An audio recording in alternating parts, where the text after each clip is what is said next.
you start shooting, how do you use practical elements like lights and those sort of things to help the visual effects process?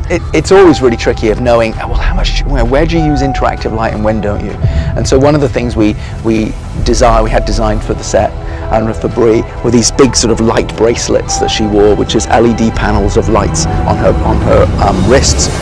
And sometimes we even put them on her body so that she could interactively light up the environment that she is then digitally replaced or enhanced. But obviously we want to keep her face and we want to keep the performance that she's giving.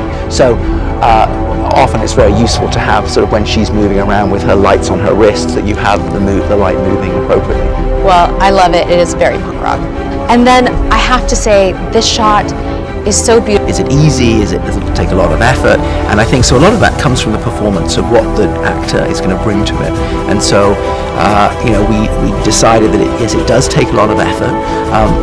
It's a very physiological thing that happens. It's a very physical thing that should happen. It's not sort of we didn't want it to feel like just a morph between two things, just a sort of a dissolve. We wanted it to feel like there's things happening in the body. And one of the big things that we wanted to do is to use the grooves in the Skrull's face.